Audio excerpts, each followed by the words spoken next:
This is the Do-It-Yourself Success Kit for getting into radio, brought to you in association with HMV. Coming up on this side of the tape, we've got information to help you decide whether a career as a broadcaster really is for you. And we look at the kind of knowledge and experience you're going to need to get your first job.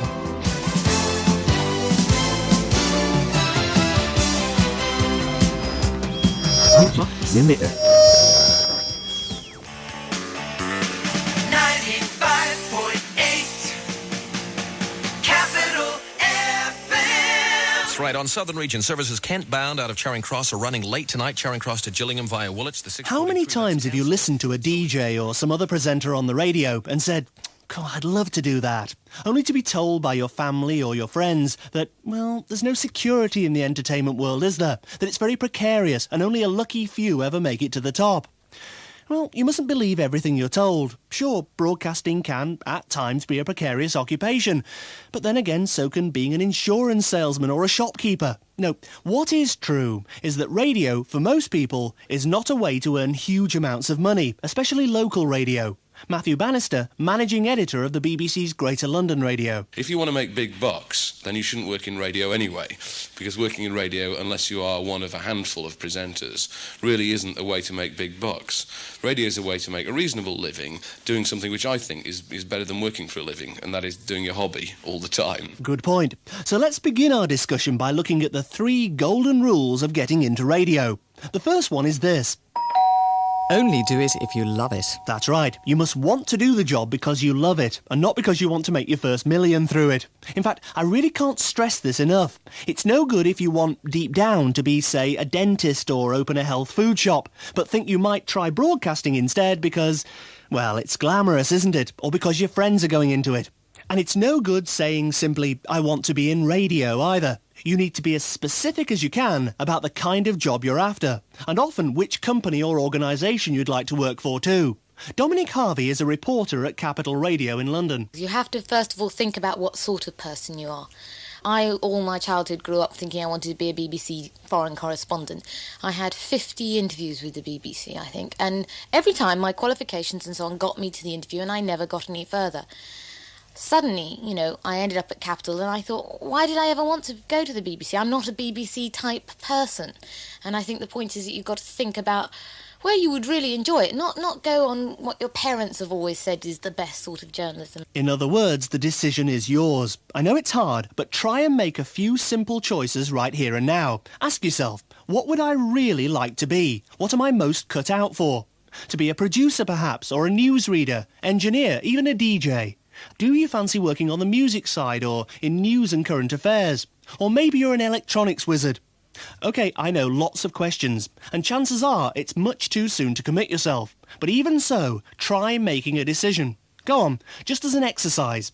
Even if you change it later, that doesn't matter. It'll give you something to aim for in the meantime.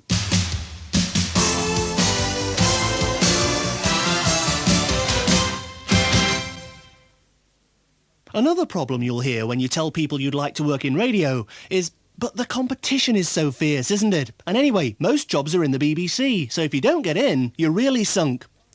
Well, sure, to an outsider it can sometimes seem like that, but is it really the current situation? Mike Phillips lectures in media studies at the Polytechnic of Central London. No, I think the actual situation is just the opposite of what you said. The established situation, the sort of monolith that we've been working with over the last 2 decades is breaking down. The BBC has much less of a grip on things. There are a lot more commercial stations, there are more community stations, and there are more coming along. So that, in fact, there's an amazing lot of opportunity in comparison with the last 10 years. Yeah, but there are more and more students being churned out who all want their little place, and there just aren't places for them. It's the same in every single trade, and if you're going to worry about competition when you're going into broadcasting, you might as well give up now. The point is, if you're good, then you'll get there. And that applies regardless of your background, colour, sex, anything. For instance, let's say that you've set your heart on becoming a DJ, and you're a woman. You might look at all the major radio stations in this country, see that most DJs at the moment are men, and decide that your chances of success are extremely slim. But this isn't so. Jackie Brambles is on Radio 1, and she's convinced that being a woman is no obstacle at all. If a girl DJ is serious and she wants to be on Radio 1 and she seriously loves music, I think, the BBC and every other radio station can see through, I just want to be a star, and if the radio's the way to it, that's the way to do it. I don't think Madonna wannabes should try, but if people are seriously into music and promoting music and they want to be on the radio and they work very hard, there's no reason in the world why they're not going to get on Radio 1. Do you think maybe that's the difference? That most people who say, I want to be on the radio, what they're really saying is, I want to be a star. Yeah. They're not really concerned about the number of hours they've got to put in, the kind of records they've got to know about, and the kind of people they've got to meet. Exactly, yeah, I think that's very much the case. But there's no reason why any female shouldn't be on the radio if she's prepared to work hard and she loves her music and she knows her stuff. Which brings me to the second golden rule. Be persistent. This applies to any job you apply for, really, but especially in the broadcasting field. Once you've decided that it's what you really want to do, then press on. Don't throw in the towel at your first rejection. You'll find a huge number of people in this world are immensely talented and show great promise, but they fall by the wayside simply because they give up long before they ever achieve their ambitions. If you keep on and on doggedly, convinced that no matter what it takes, you're going to make it, then you'll make it. Simple as that. Ian Hardy. 6:10, a reminder that Thursday is the deadline for all entries to the Chart Show quiz. The winner will be announced next Monday. Let me introduce you to Ian Hardy. He never wanted to be anything but a professional broadcaster, and so began his broadcasting career in Swansea, South Wales, when he was just 14. Now he's 22 and a top DJ on BRMB radio in Birmingham. At school I decided to do hospital radio, and within 2 weeks I'd met somebody from hospital radio, was there on the station broadcasting. The same happened with Swansea Sound, which was the local commercial station. That was the next step up, if you like, and I decided I would want to get into that and didn't have any problems doing it. Just got to know people and went along for an interview, and it was simple. Then the next stage, I was at college in London, completely new environment, didn't know anybody, didn't know anything about the radio stations, how they worked. And I just wrote to Capital Radio. And it must have been something in the letter or something in the tape or something, because I just said, look, I must meet you. There was no question about whether I would or not, I had to meet this person. And he gave me a job, which blossomed into something very big and exciting.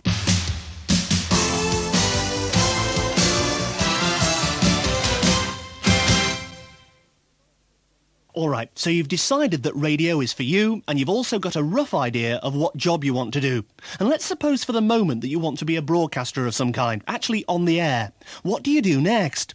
Well, according to DJ David Jensen, before you do anything, you must spend time listening to your own voice. I think what they should try and do is try and get a hold of a cassette player, the one that can record. I mean, it doesn't matter how cheap it is, and just practice getting used to the sound of your own voice, because everybody, when they first hear their voice, is shocked and depressed by the sound of it, no matter what it sounds like. But you always are, because it's your voice, and you've never heard it the way other people hear it before. So you've got to get used to hearing your voice, and you've got to start reading aloud. You've got to read articles from a newspaper. You've got to read magazine articles to yourself.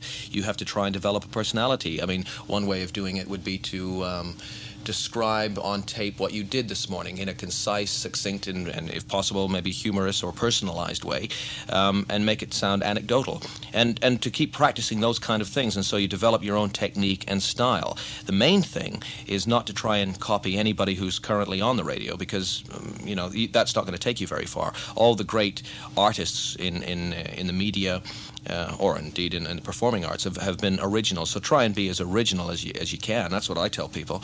And be persistent as well. And I believe that persistence plus talent will eventually pay off. Of course, if you intend to be a broadcaster, you must have at least a reasonable microphone voice too. That is to say, you have to sound good on the radio, not hesitant or squeaky.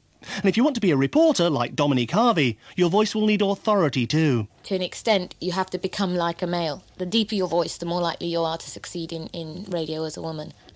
If I go in, I find if I listen to my pieces, they sound more radioistic if I've dropped them a bit. If I talk like this, like I do when I'm having fun and so on, that's not a journalist, that's some pathetic little woman. But isn't it sad? Yes, it is sad. Sure, but sad or not, it's the truth, and whether you're male or female, it's something you ought to bear in mind. But even if you feel your voice would sound terrific on the radio, it's no use sitting at home thinking how great you are. You may well be, but unless you nip out and tell somebody about it, you'll never make any progress at all. So clearly you have to approach a radio station. But what do? Just walk straight in and ask them to take you on? It doesn't really work like that, because there are very few people who actually get through the door to see somebody who's liable to employ them. So getting through the door is the first and most difficult thing, and that really depends on writing letters to programme controllers or managing editors or whatever it is, depending on the radio station. And you have to really say something in that letter that attracts their attention to what you're capable of doing. And what I always look for, and what I'm sure most of my colleagues look for, is some sort of experience. And you want to see an enthusiasm. But even then, it's not necessarily certain they're going to get any work, because there are a limited number of jobs, there are limited amounts of money floating about in the market, even though radio is quite buoyant as an industry. So even then, it's quite a difficult race. Matthew Bannister.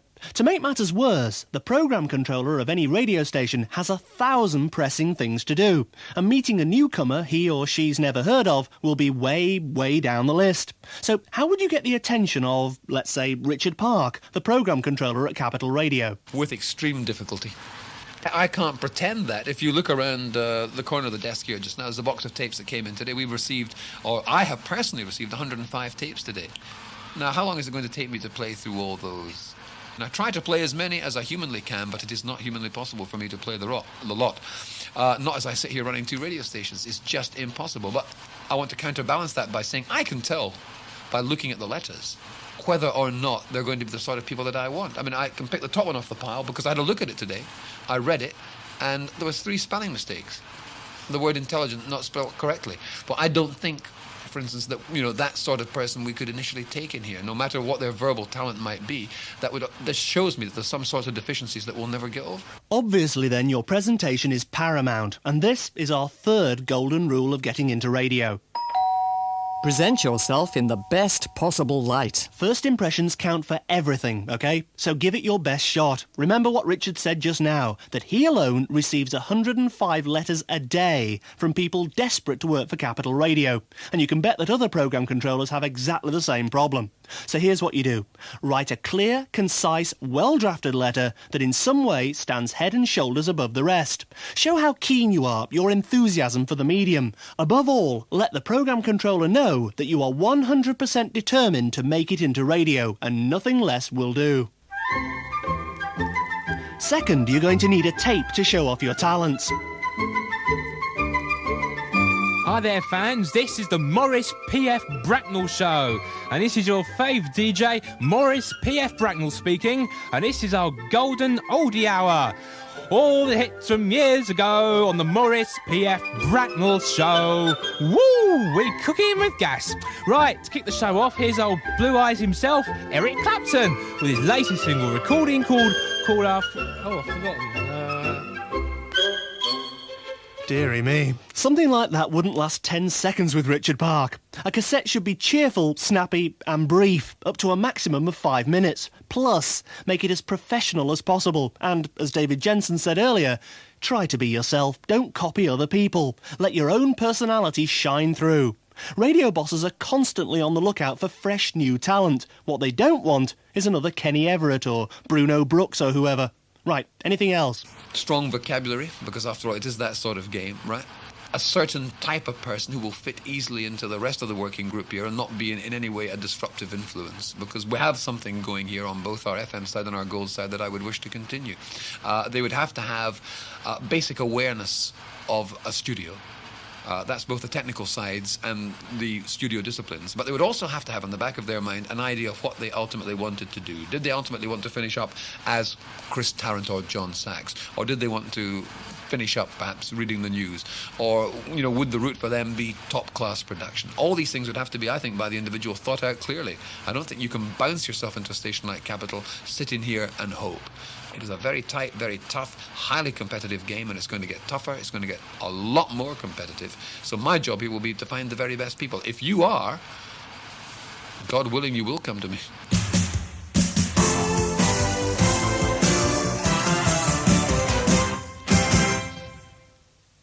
Right, we've covered a lot of ground there, so let's recap on the points we've made so far. If you're considering a career in broadcasting, ask yourself these 4 questions. 1. Are you committed to radio? Is it what you really want to do more than anything else? Or are you just considering it because, well, you want to be a star and make lots of money? If so, maybe you should become a dentist or open a health food shop. 2. Are you committed to success? In other words, are you prepared to press on and keep trying until you achieve your goal? Getting your foot in the door of a radio station can be tough, and only those who refuse to take no for an answer ever make it to the top. 3. Do you have a good microphone voice? This is going to be your main qualification if you want to be a broadcaster. Use a tape recorder and listen to your voice carefully. Be as objective as you can. If you have a stammer, a lisp, or some other speech defect which can't be corrected, this may well exclude you from broadcasting altogether. However, that doesn't mean you're out of the race completely, just that you might have to consider a job behind the scenes instead. And 4. Are you able to present yourself well? Remember, you'll need a good, well-drafted letter that makes you stand out from the hundreds of other applicants, plus a brief tape which displays your talent in the most professional way possible. To increase your chances, why not run off a few copies and send it to as many different stations as you can? To my mind, if you're going to pester people, you may as well do it in style.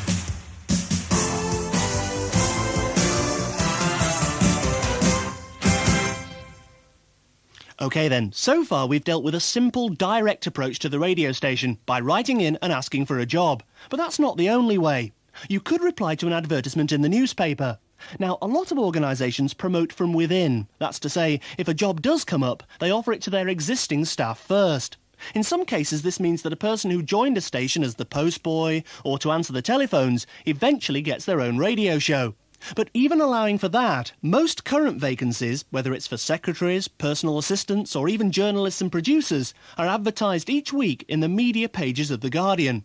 This has rapidly become the Bible for anyone looking for a job in broadcasting, but you'll find a few vacancies in the trade papers too, such as Broadcast or Media Week. For the most part, though, The Guardian should be the focus of your attention, especially since this is where the majority of good BBC jobs are advertised.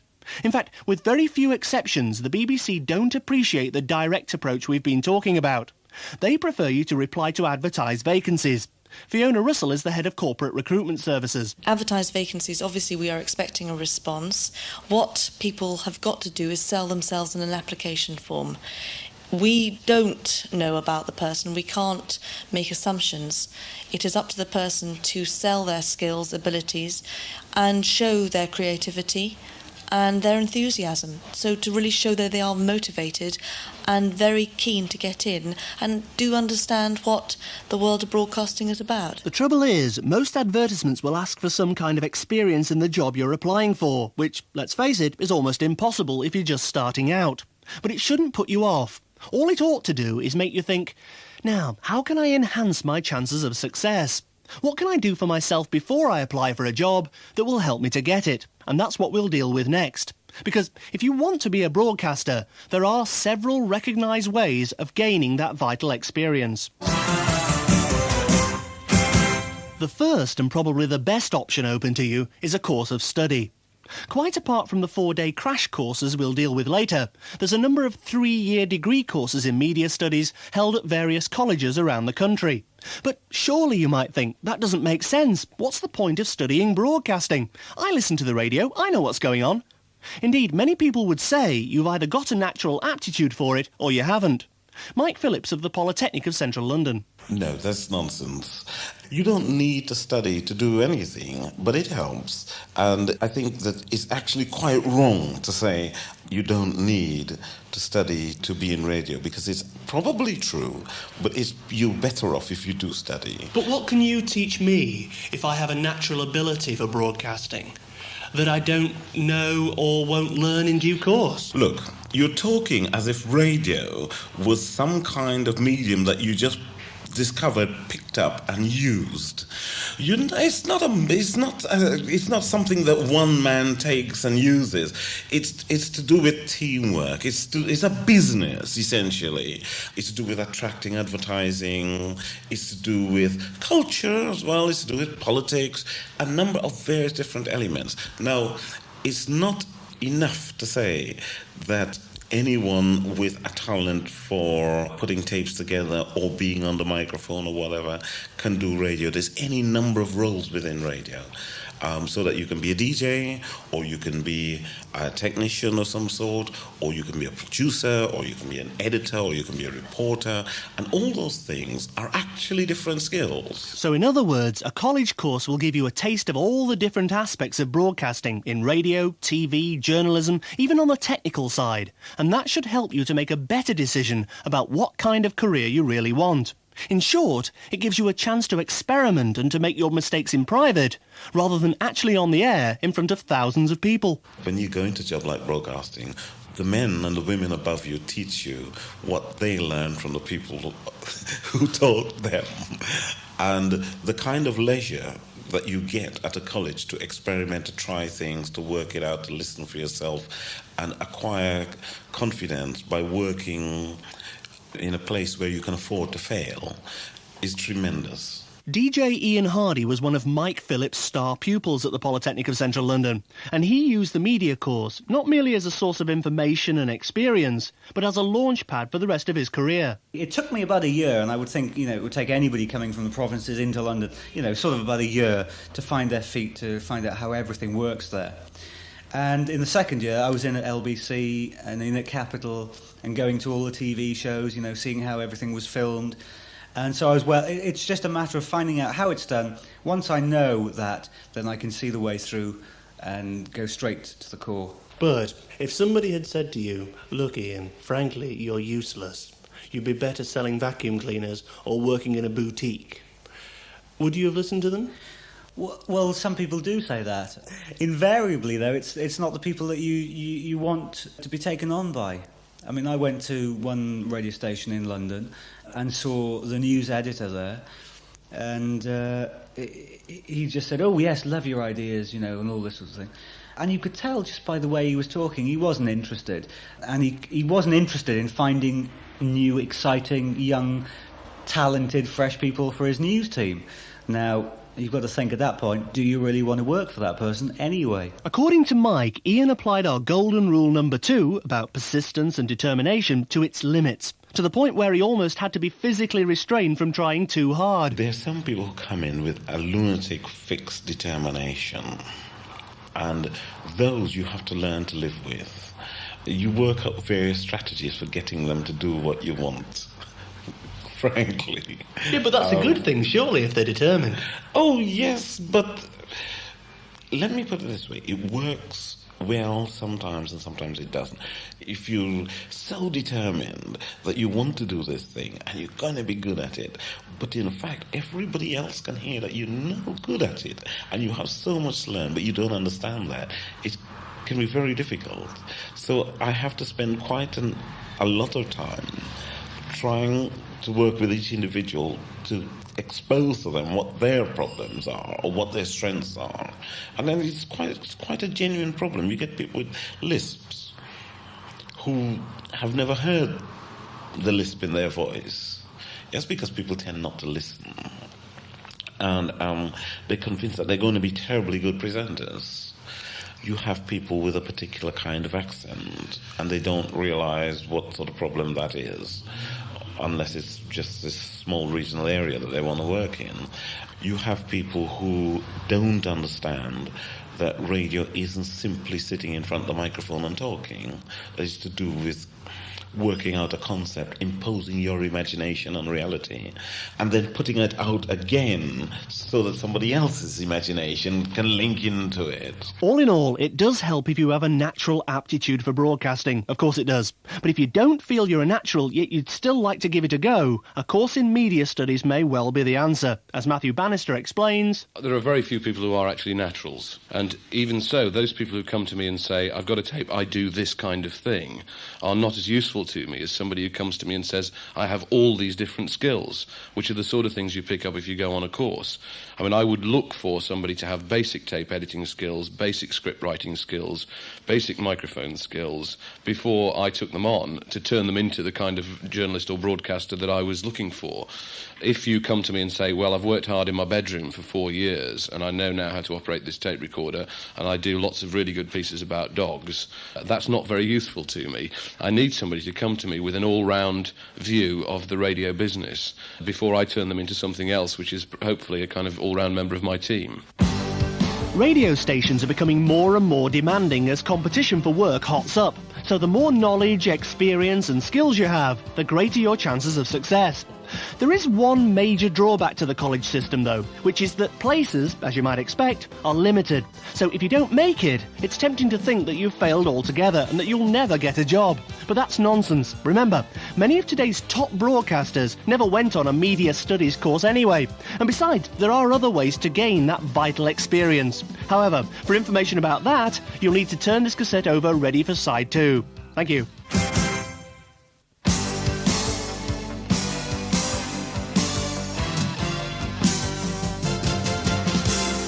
The Do-It-Yourself Success Kit Part 2. On this side of the tape, we'll be taking a look at the different sorts of training on offer, suggesting several ways to gain experience, plus a few sneaky backdoor methods of getting into professional radio.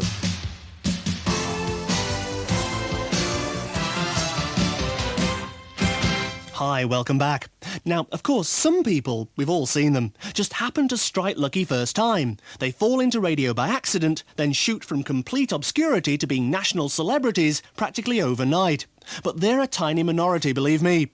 For everyone else, it's a matter of slow, steady progress, plodding from one stage up to the next on a sort of haphazard career ladder. But how on earth do you climb onto the ladder in the first place? You can't get any experience until you've worked in a radio station, and of course you can't work in a radio station until you've got experience.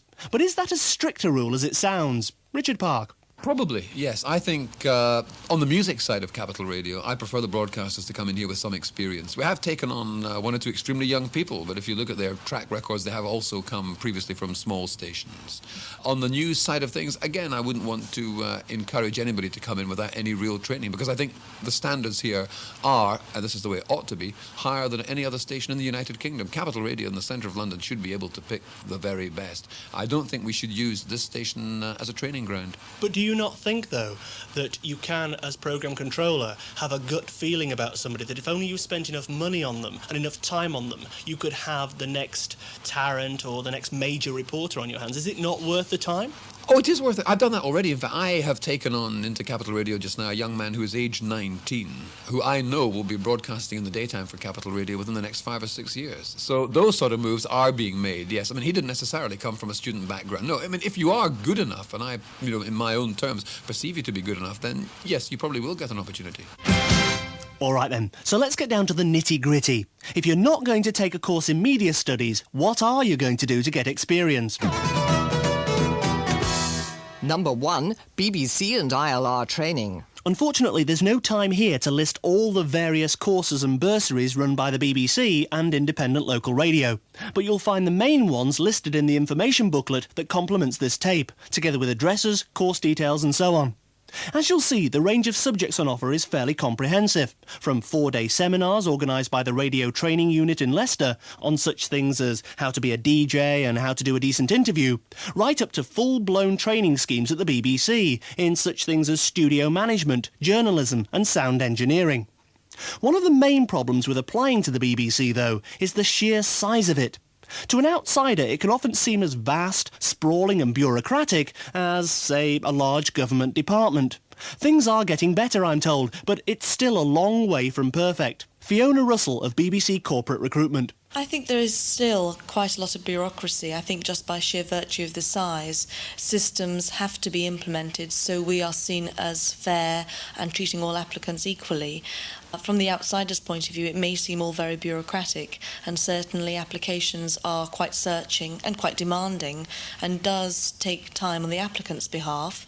But for us to fulfil our policy of an equal opportunity employer, there are certain bureaucratic procedures we must go through. So yes, that could be a criticism, but equally, if we were just to take ad hoc applications from people we knew, we would be very open to criticism, quite rightly. The one exception to the bureaucracy rule would seem to be BBC local radio, which at this stage you may find more approachable. Still, I suggested to Matthew Bannister that because a station such as GLR was run by the BBC, it was bound to have more red tape than the average commercial station. No, that's not the case at all. I don't think there's any more red tape in the BBC than there is in independent radio, and in some cases there's less. I mean, BBC local radio stations are by and large totally approachable, in that they like to be approachable to their audience, they like to have the audience walk in off the street and talk to the people who make the radio programmes, and similarly they tend to be very open-minded about attracting new talent into the place. And there is exactly the same system of hiring freelancers, for example, in BBC local radio as there is in independent radio. The system is exactly the same, and there are exactly the same number of opportunities. Fair enough. But another problem facing BBC candidates is the fact that the BBC, traditionally, has always seemed to prefer employing people with a degree from Oxford or Cambridge. For the past 50 years, this Oxbridge stranglehold has helped prolong a sort of old boys network within the BBC, making it quite difficult, or so it appeared anyway, for less well-educated but maybe more talented people to gain access to the airwaves. So, is this really true? And if so, is it still the case? I don't think it is. I think the Oxbridge tradition has broken down. Certainly our training schemes, they are not exclusively aimed at graduates. Having said that, the large proportion of applicants are graduates, but Oxbridge will not put people in a better place than any other university, polytechnic, college of higher education. But won't an Oxford person prefer an Oxford person to work for them if they're choosing the candidate? Well, given that we may well be choosing fewer Oxford candidates, it follows that there are fewer to make the choices. So, the situation can only improve. And certainly the BBC in the past had very much received pronunciation. Certainly there are more regional accents and people from different cultural backgrounds, which is something that we would wish to promote because we want to reflect society. And society is multicultural, so therefore it is in our interest to encourage people from different backgrounds with different perceptions and hope that perhaps we are more original in our broadcasting. Fiona's last point is worth emphasising because it goes back to what we said earlier. At the present time, the majority of people in the broadcasting system have these things in common. They're white, they're middle class, and they're men. It's always been like that, but don't worry, times are changing, and nowadays, if you're right for the job, then you'll get it irrespective of your sex, background or colour. In fact, as if to underline this, Paul Pink is a top producer in commercial radio. The fact that he's black too is a major benefit in his opinion. Colour's a bonus. Why? Because not many white middle-class people that know much about black music. So you would say, basically, to sum up, that if you were listening to this and you were at school and you were black and you thought, well, I don't see many black people in radio, that should not deter you one little bit. If you've got determination and talent, you'll make it. If you got the talent, you make it no matter what colour you are. Black has got nothing to do with it, and I see my colour as being a bonus rather than a hindrance.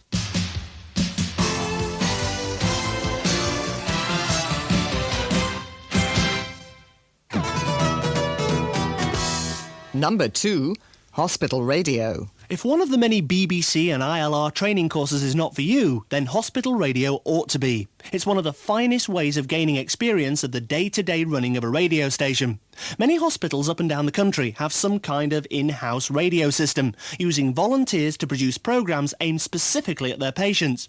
Mind you, facilities can be quite basic, and there's a decided lack of glamour about it all. But nevertheless, they're always on the lookout for helpers to do such humble tasks as collecting requests from around the wards, making little features or inserts into shows, and even producing and presenting programmes. So there could well be an opening for you.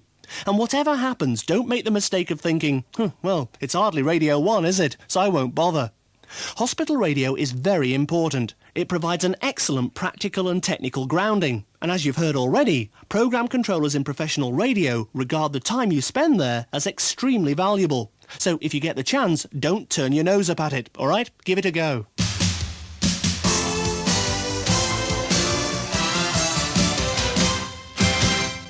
Failing that, and if your main interest lies in being a disc jockey, then why not try... Number 3, high street stores. Many high street stores such as Topshop, Virgin, Olympus Sports and HMV have their own radio stations broadcasting all day to their customers as they do their shopping. Opportunities are quite limited, but even so, it's another important opening. So ring up, find out who runs the station, go into the shop and have a word with them.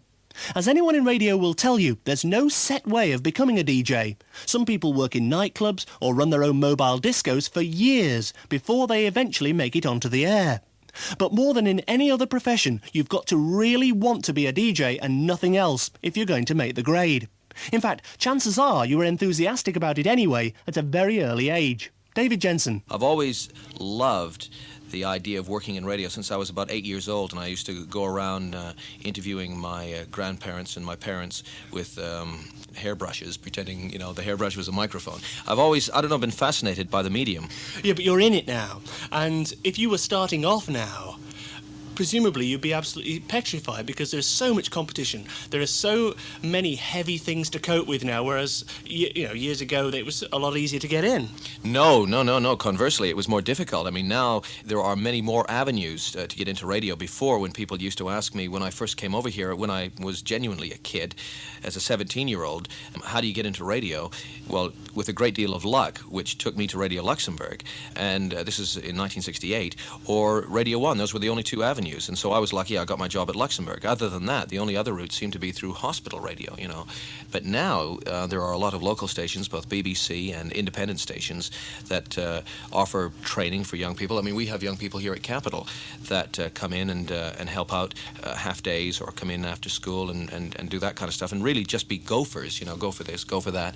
And that's how I started, I mean, I honestly believe where there's a will, there's a way. If you're really keen to do something in life, it doesn't matter how low on the totem pole you actually arrive at the radio station and work at, because you can actually work your way up. I mean, look at you. I mean, everybody thought you were a hopeless case, a couple of weeks ago, and look at that, and here you are interviewing me about this now. I mean, yeah, but it's with a hairbrush, David. Oh, sorry.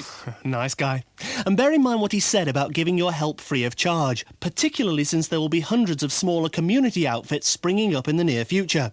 Radio stations frequently take on volunteers, and even though it might seem a bit humble at first, at least you've got access to the place, a chance to learn the ropes, make a few contacts, and, who knows, maybe even land yourself a full-time job there. But even if you don't get a job, the experience you gain will look excellent on your CV, so it's worth a try. OK.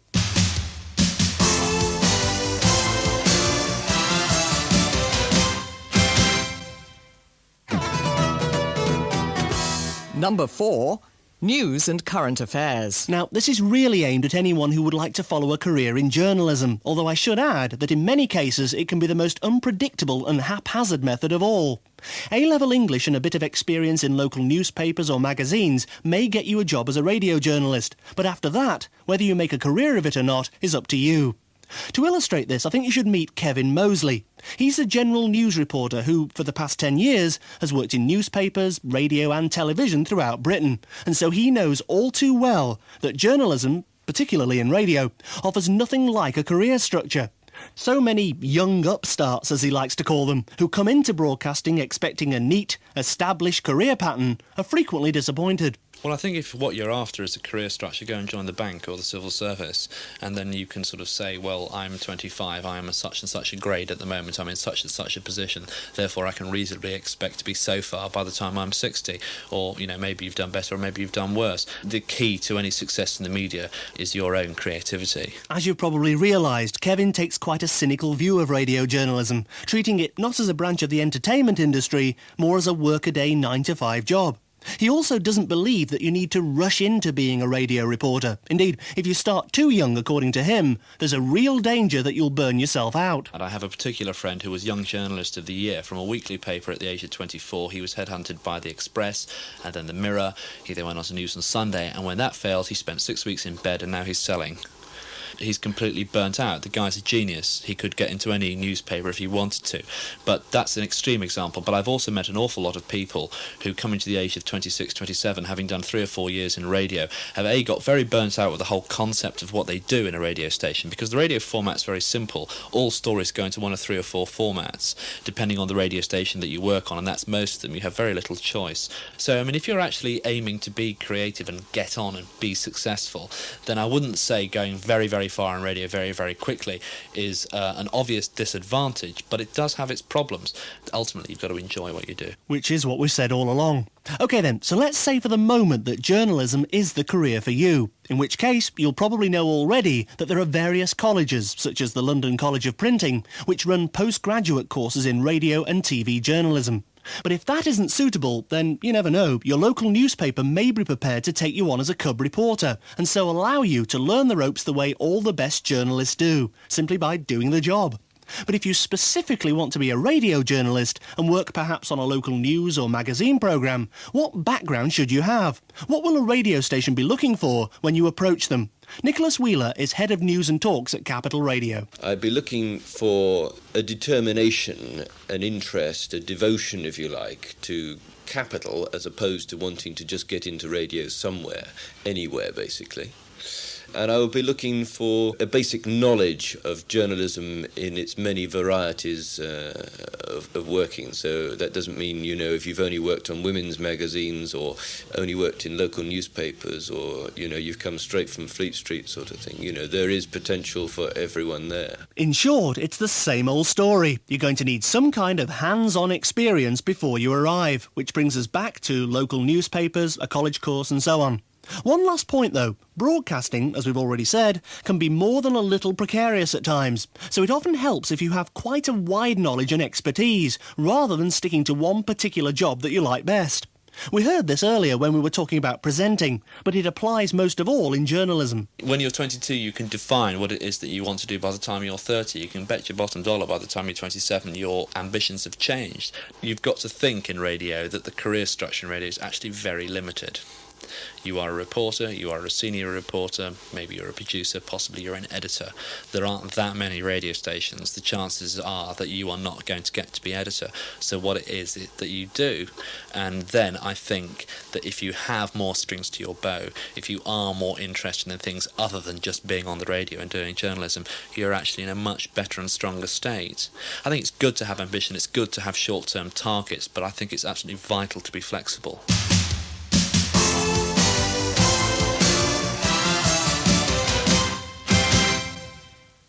Right, to sum up then, let's run through the options one more time. The following suggestions are all good and accepted ways of gaining the necessary broadcasting experience before you start approaching radio stations. A 3-year college course in media studies. One of these courses will give you an all-round hands-on training and let you experiment with the sort of broadcasting that interests you. It may also help you decide that broadcasting isn't for you after all, and that you'd rather be a producer or work on the technical side instead. Anyway, you'll find the addresses of the major colleges and a brief summary of courses on offer in the information booklet that accompanies this tape. Training courses and bursaries. These are particularly useful if you don't want to be a broadcaster, but would prefer to work as a studio manager, an engineer and so on. The BBC offers training in many areas, from production to studio management, whilst the ILR's radio training unit lays on several shorter courses, usually lasting less than a week, on anything from how to edit tape to making full-length documentaries. Again, addresses and details are in the booklet. News and current affairs. If it's journalism that interests you most, then some form of local newspaper experience is an excellent idea, as is a course at Journalism College. With that, you can approach the news department of any radio station direct and ask for an interview. The backdoor methods. If you want to be a presenter, hospital radio is probably your best bet, or perhaps one of the new local community stations, or even the small radio stations you'll find in some of your high street shops. Give them a ring, ask them whether they need volunteers, and above all, don't be scared. The worst thing that can happen is that they say no, and you never know, they might just take you on there and then. Well, they might.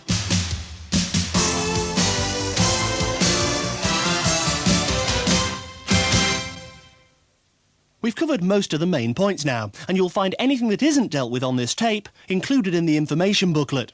But there is one last thing I must mention, and that's the question of mobility. Whether you want to work locally in your own part of the country, or whether you're prepared to move to get a job. These days, radio is becoming more and more decentralised. Local radio stations are opening up all the time, and job opportunities are coming along for anyone willing to go where the work is. So, if you can be flexible and make yourself available, it will only add to your chances of success.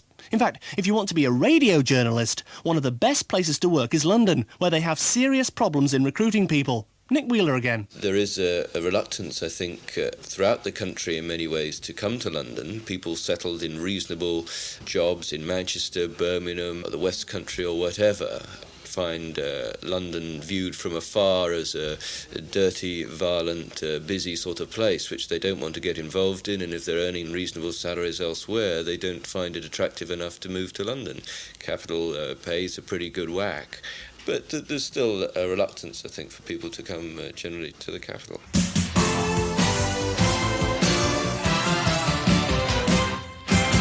Finally, and to put everything we've been talking about into perspective, let's recap on those golden rules of getting into broadcasting. Whatever career you aim for in radio, one or all of these will apply to you. Golden rule number 1. You must only try to make a career in radio if it's really what you want to do more than anything else in the world. This applies as much to secretaries as it does to music producers. If you don't have that vital, all-consuming enthusiasm for the job, you're pretty much sunk before you start. But if you do have it, then someone, somewhere, sometime has just got to give you a chance. If it's in you, then it'll work its way out of you and into the sort of job that actually you are right for. I think it's down to the individual, it's down to your particular talent to come in, work in your own way inside a team that will, make yourself attractive to any particular area of a radio station. But even so, all the experience, enthusiasm and good intentions on earth won't help you unless you also remember golden rule number 2, that you have to be determined. That means 100% persistence. You mustn't simply give up at the first hurdle. I don't think you can actually guarantee that by doing research and getting experience you will get in, but obviously you will enhance your chances the more you find out about the variety of jobs, and the more relevant experience you have will increase the possibility. Competition in the BBC is keen. A lot of people do want to get in, but those who have a realistic view of their skills and their abilities and a realistic view of the type of job that would suit them, if they are persistent, there is a good chance, they may get in, but it might not be job number 1. It might be the second or third job after they've gained relevant experience somewhere else. Golden rule number 3 is present yourself well, particularly if you want to be on air. Write a decent letter and put together a tape that's as professional as you can make it. Give it everything you've got. According to Ian Hardy, many students fresh out of college fall down straight away because they ignore this simple rule. They either have the talent but don't know what to do with it, or they don't have any talent and try to do something with it. And you've got to have both. You've got to have the talent and the belief in your own desires. Plus, you've got to know how to do it. You've got to know the sort of letters to write. You've got to know the sort of tapes to put together. And I'm still learning all the time. The preparation is getting better and better, I think. Now, I know it's a bit late in the day, but I'm going to add a 4th golden rule of getting into radio. You must be dedicated. What that actually means is that when you finally do get the chance to do the job you've been chasing for so long, you've got to be absolutely committed to it. Nothing you're asked to do should ever be too much trouble. A programme controller, or indeed anyone else who might take you on, will always be looking for signs of dedication. You have to be prepared to work at all hours of the night and day, and you'd be surprised at the amount of people who come up to me and say, well, I'd love to work at Capitalist. What I've always wanted to do, but I couldn't do Saturdays or Sundays because I take the dog for a walk and then I've got to go out because I'm actually already separated and I've got 2 kids to walk in the park on a Sunday. I'm a Sunday father or a Sunday mother. But does success have to be self-sacrifice? Very probably. I've said it before, but it bears repeating. Broadcasting is the most haphazard career ladder ever. You can't plan it, you can't guarantee success or even failure. And a lot of it comes down to luck and being in the right place at the right time. But you can improve your chances no end by following the guidelines laid down on this cassette. Extra radio networks are on the way, as well as the community stations, on top of which most of the existing commercial stations are being forced to split their frequencies. In other words, to broadcast different programmes on their AM and FM frequencies, and so in effect turn themselves into 2 separate radio stations. So radio on the whole is an expanding industry, full of new and exciting opportunities for the right people. And don't forget, radio can also be a marvellous training ground and stepping stone to careers in television, PR, advertising and dozens of others. It's all up to you, but whatever you choose, just do your best, good luck, and thanks for listening. You've been listening to the Do-It-Yourself Success Kit for Getting Into Radio, made in association with HMV.